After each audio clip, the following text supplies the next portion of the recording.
connect Rabbi Nachman from Breslev with love. Because some of his students, or at least they call themselves his students, like to break dance in the middle of the street. The reality is that if Rabbi Nachman from Breslev was still around, he'd see these break dances in the middle of the street, he'd probably burn them from the fire of Kedusha that he has.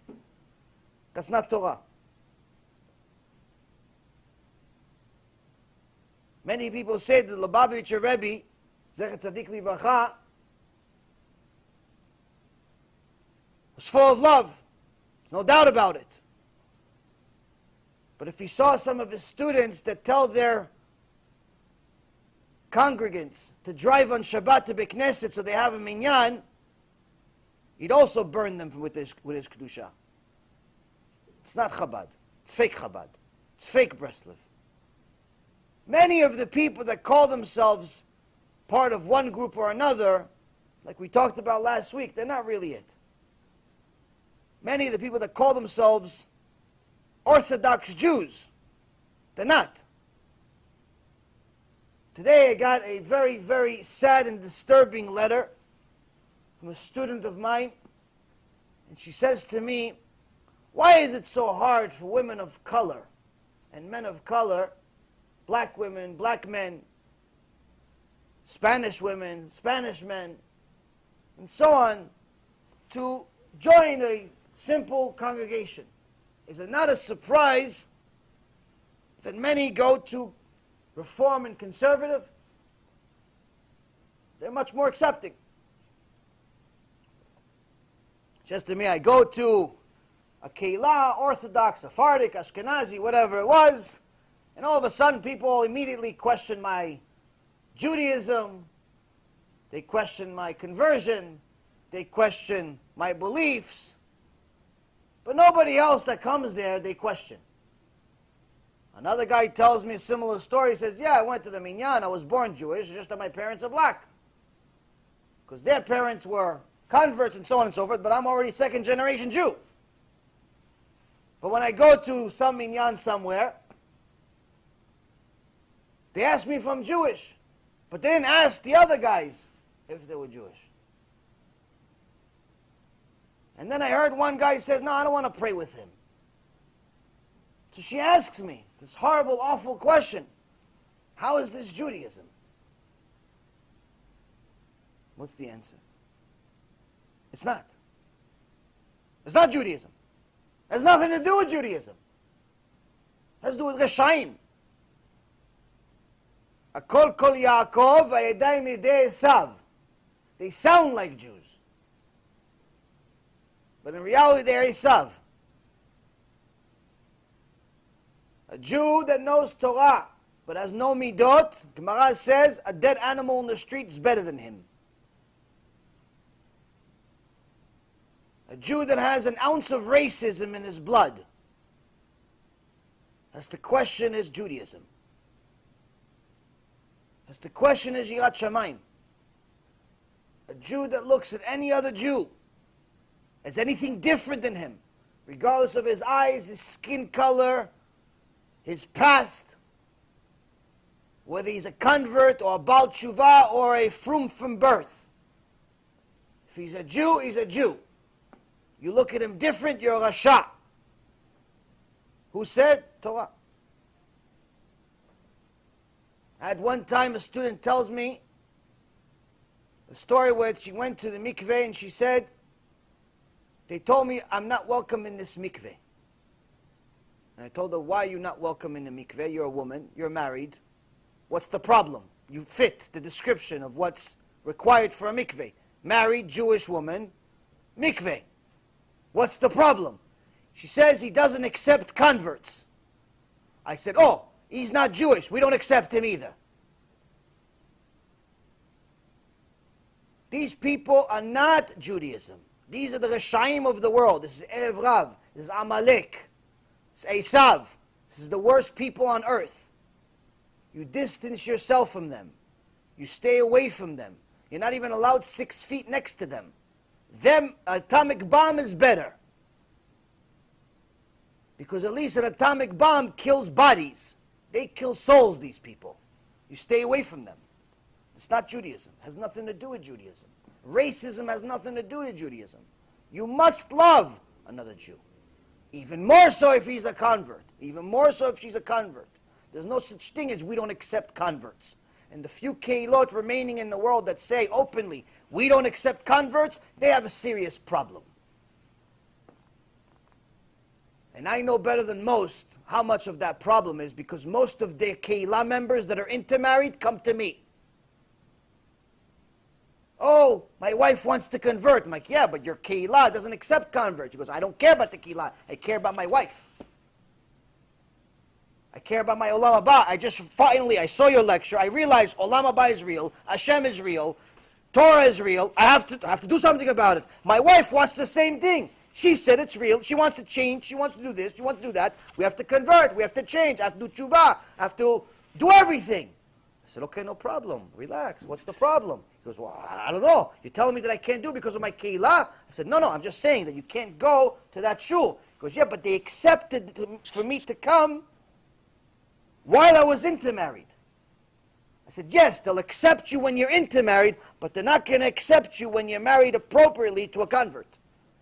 If you have no olam haba, they'll accept you. If you have olam haba, they don't accept you. You understand? This is the stupidity of today.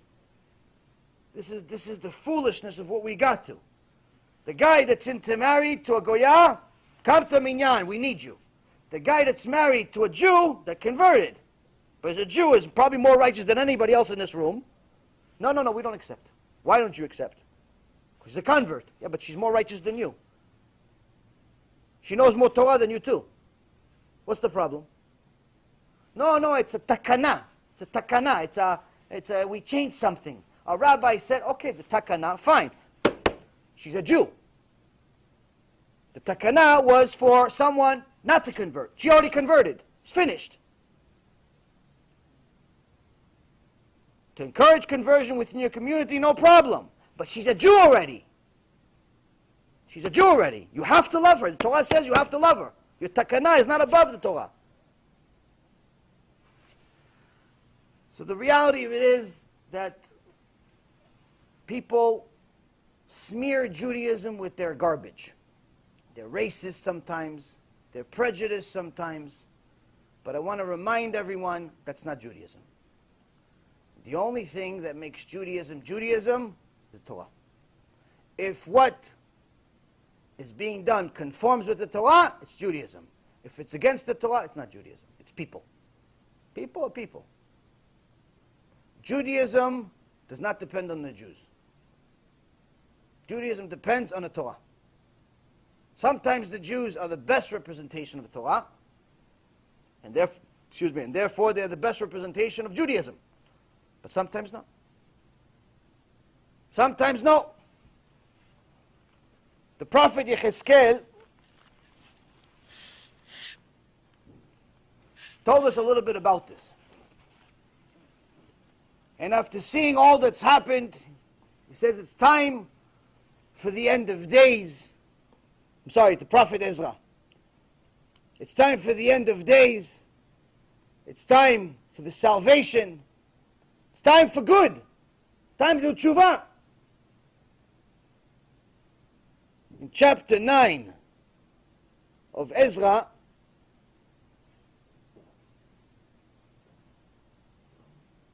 he says the following. When these matters were concluded, after all that's transpired, the officers approached me saying, the people of Israel, the Kohanim, the Levites, have not kept themselves apart from the people of the lands, doing like the abominations of the Canaanites, the Hittites, the Perizzites, the Jebusites, the Ammonites, the Moabites, the Egyptian and the Amorites. Lo pachot velo yoter, we're making not only the sins of one nation, we're making the sins of all of them.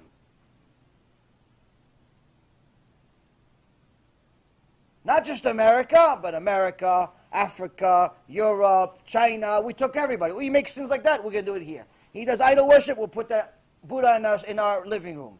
He does a cross, we'll put a Christmas tree in the house. We'll call it a Hanukkah tree. They have homosexuals, we'll have a parade for them.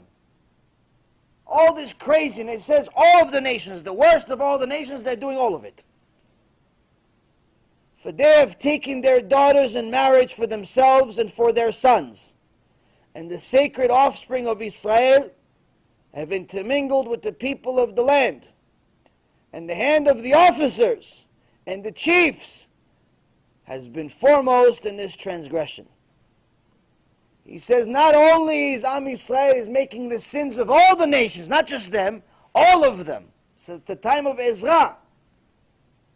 But who's leading them? Who is the biggest sinners? Who is telling them, go, ready, go? Who? He says the rabbis, the leaders. They're telling them, ready, go. They're the biggest sinners. They're also intermarried. They're also going with people they're not supposed to. They're also going to the parades.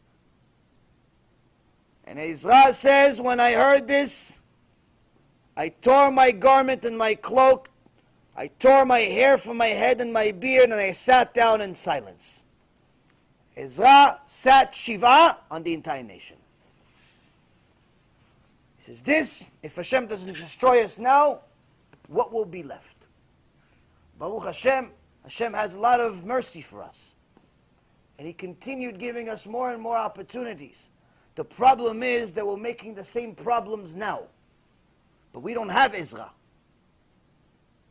We don't have a prophet. And anyone that tries to tell people things that the prophet said, they say, no, it's too much. It's too much. Don't tell people the truth. Don't.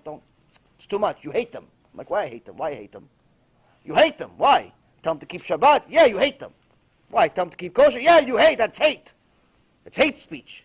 What? To tell them to have Olam Haba? Yeah, exactly. That's hate speech. Keep them. Love them as they are. Yeah, but if I love them as they are, they go to GEHINNOM. If I love them as they are, they're going to hate me. If your son was about to hit by a train, you tell him to get away? Tell him move? Or you tell him, no, I love you, so I'm not going to tell you what to do? With love like that, who needs enemies? Who needs these enemies? I've heard enough. New arrival screams, echoing through the hallway to know that this ain't good. Once they pass them through the infierno, they don't come back. It's enough to make you go crazy. Do not think we fear you, Spirit.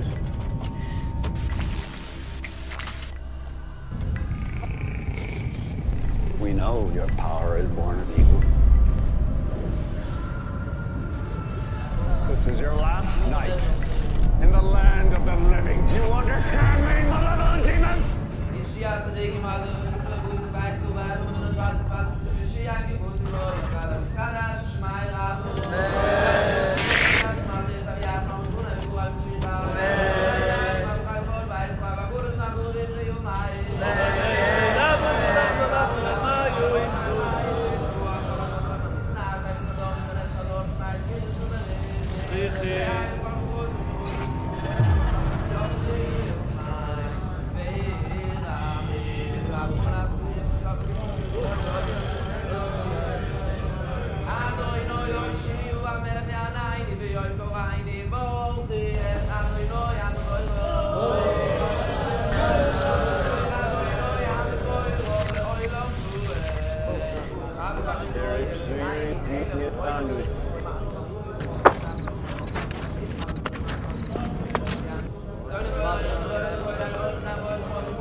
There was a rich family that lived here called the Hetheringtons, and unfortunately, their daughter passed away of a heart attack inside the house. Basically, they were so devastated that they reached out to people claiming to be psychic mediums. They actually weren't psychic mediums. They opened up a total of 11 portals inside this house and invited spirits and entities from all different kinds of dimensions.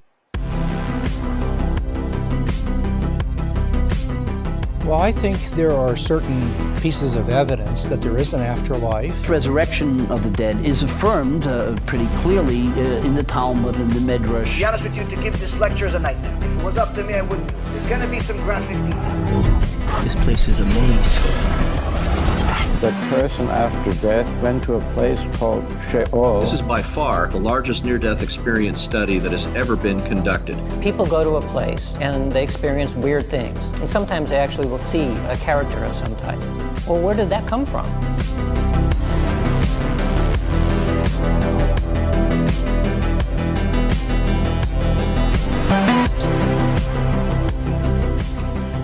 I don't know why that one chain is swinging back there.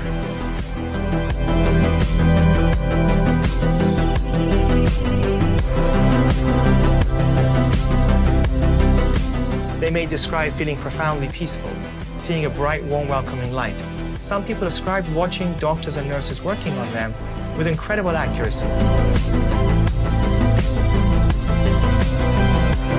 Next thing I knew, I was above my body watching the operation. How long did you feel like you were gone? I went to a place of timelessness. And so what that means, it could have been a second, could have been 5 minutes. I don't know.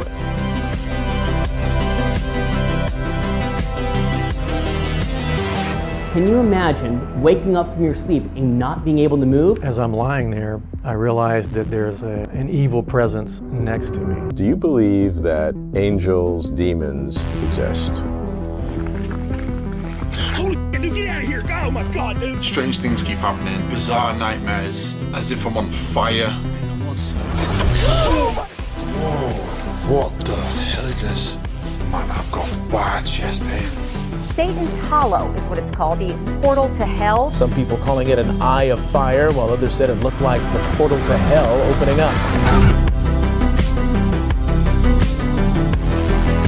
And the next thing I know, I was outside of my body, looking at my body.